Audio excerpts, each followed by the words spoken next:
In this video, we're going to have a look at how to create a cool main menu inside of Unity. At the end, it should look something like this. Special thanks to HandsOffToon, Judaman, and Armin Narusi for their support on Patreon. And now, let's make a menu. So I currently have two scenes, a menu one which is completely empty, and a game one. Just pretend that you're seeing a game here. Now inside of our menu scene, let's begin by creating the UI. Let's right click in our hierarchy, go UI and select Panel. This will create a canvas, and inside of this canvas, it will create a panel. Now I want to go under Image and replace the source image. I've imported my own background image here that we can drag in. You can choose to use any sprite here. Just make sure that when you select it, under Texture Type, it's set to Sprite 2D and UI. Then under our panel, let's go to Color and let's amp up the alpha channel. So now we have a nice backdrop for our menu. Let's rename it to Background. And at this point, we're ready to add some text. Let's right click on our canvas, go UI, select text. And of course we could just use Unity's default text here. We could scale it up, center it, change the font size, change the color. But that's about the control that we have. If we want to change the font, we need to import some custom fonts. We can't add nice looking shadows or gradients. And for most menus that I've created, I definitely want to have these options. So instead, let's delete this text object and let's import a free package called TextMesh Pro. So let's go to the asset store, search for TextMesh Pro. I'll of course have a link for this in the description. Let's select the pack here. This pack was recently acquired by Unity, and I've created a separate video on how to use it. So if you find something confusing along the way, definitely check that out. For now, we can just hit download or import, and we'll hit import again. And after it's done, you should see a folder in your project panel called TextMesh Pro. Now we can go back to our scene view. We can right click on our canvas, go UI, and you should now see an option here called TextMesh Pro Text. And right off the bat, we can see that the text renders a lot more clearly. Let's go into the font size here and let's change it to something like 84. Let's also give our text some room. I'll hold down Alt to scale from the center. Let's make sure to align our text to the center both horizontally and vertically. Now instead of new text, we'll write play with capital letters. And I'm also going to change the font asset to Roboto Bold. And I think we can make this even more bold, so let's also under font style check off the B here. That looks pretty good, but currently it's just a plain white. To change this, let's scroll down under the material settings. Let's first add an underlay in order to create a shadow. Let's enable this. Let's offset it by 1 on the X, by -1 on the Y. We can also increase the softness to blur the shadow a bit. I think that looks a lot better. Let's also add a gradient to the text. We do that under the font settings. Where it says color gradient, we'll make sure to check that. And we can now configure a color for both the top left and right and the bottom left and right. But instead of doing that in here, since I want all of my text elements to share the same gradient, we can create a color gradient asset. To do that, we'll go to the project, right click, go create, TextMesh Pro, and let's select color gradient. Let's rename this asset to gold. And now we can define some colors. And I have some color codes at the ready here, so I'll simply paste these in. I'm going to be using the same one for the top left and right. And then for the bottom left and right, we'll choose another one, a bit darker this time. So that's some nice yellow and orange colors. Let's now select our text object. Let's scroll to the gradient part and let's now drag in our gold object into the gradient preset slot. And there we go, we now have a nice gradient to our text. Let's rename this text to play. And of course, this is currently just a simple text object. We want to turn this into a button. To do that, let's right click on our canvas, go UI, and let's create a button. Let's start by scaling this button up and let's move it up as well. For the image here, we'll make that completely black. And for now, we'll just go ahead and disable it. Then under our button, we'll notice a text object. And this is what we want to replace with the play text that we just created. So let's delete this text object and instead drag in our play text. Let's just rename this to text and instead rename our button to play button. We can now select our text object. We'll click on the anchor presets at the top of the rect transform, hold down Alt, and click on the bottom right corner. This will snap our text to the center of our play button and make sure to always scale it to the same size as the button. So now we should see that if we hit play, we can actually press on our text. However, we don't actually see anything changing. We need some visual feedback on what's going on. To do that, let's re-enable our image. Under the normal color, let's go and change the alpha to 0. Then under highlighted color, we'll definitely also decrease it, but we do want it to be visible. And when we then press the object, we want it to be even clearer. So with these settings, if we try and hit play, we should see that when we hover over our text, the black box appears, and when we click it, it becomes even darker. Awesome! We can of course change the size of the black box by adjusting this element. So when we're happy with our button, let's go ahead and duplicate it. We'll click and drag while holding down Shift to move it down on only one axis. And this is going to be our options button. So let's change the text to options. Let's also increase the width to make room for it. And let's rename it to options button. Again, we'll duplicate this, hold down Shift while moving it down. And finally, we want this to be our quit button. Again, we'll resize it to only just fit our text. And we then rename the button to quit button.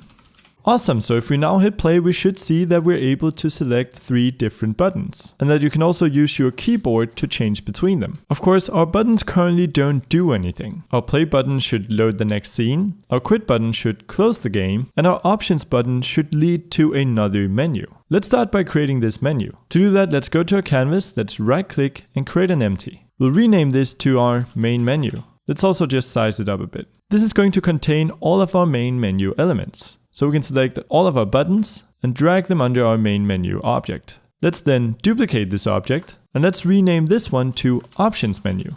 Let's disable the main menu. Now for this menu, I don't want a lot of buttons, but I do want it to say Options at the top. So I'm going to go under my Options button, take the text element alone and drag it to the top. I'm then going to drag it up here where it says Play, and I'm going to delete both the Play and Options button.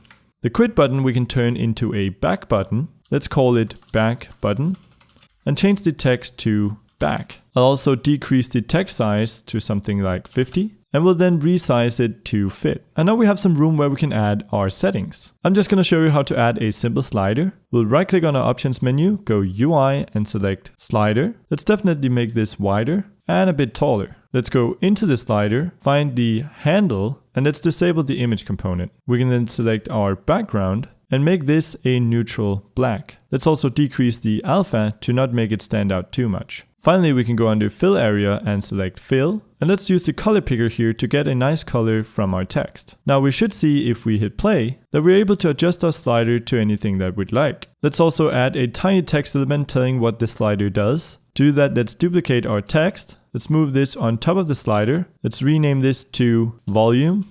Let's change the text to volume as well. And let's decrease the font size to something like 32. We now shrink down this element, move it to our slider, and let's align it to the left. And we've now created a volume slider. Of course, our slider doesn't change any settings. If you want to know how to create an options menu in Unity, definitely let me know in the comments. So now we have our 2 menus, an options menu as well as a main menu. All that's left is to add functionality to these 2 menus. Let's begin with the play button. This is found under the main menu object. But instead of adding a separate script for the play button itself, let's add a script to the main menu object that will have functionality for all of our menu buttons. Let's hit Add Component, let's write main menu, let's create a new script of type C#, create an add, and let's double click it to open it up in Visual Studio. Now let's remove our start and update, and instead let's create our own function that will call whenever we press the play button. In order to be able to call it from the button, we need to make the method public. So we'll write public void, let's call it play game,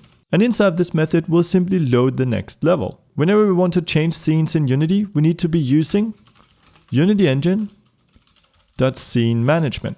Now we can simply go scene manager.load scene. And here we could give it a name of the scene, say level 1.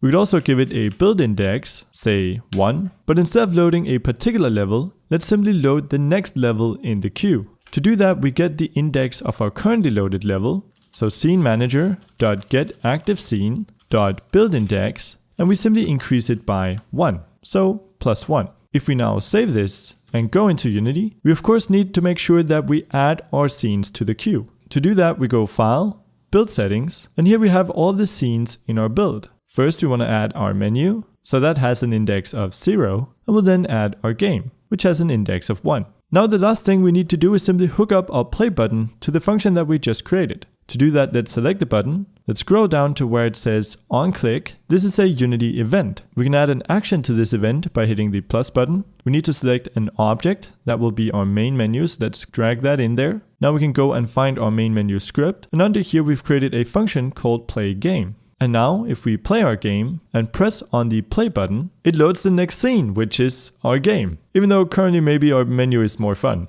So that's awesome. The next button we'll hook up is the quit button. Again, we can do this inside of the same script. So we'll create another public void, and this one we'll call quit game. And this is even simpler. We simply go application.quit. And that should close down the program. However, this won't happen inside of the Unity editor. So just to let ourselves know that this is working, we'll throw debug.log, and the message will be quit.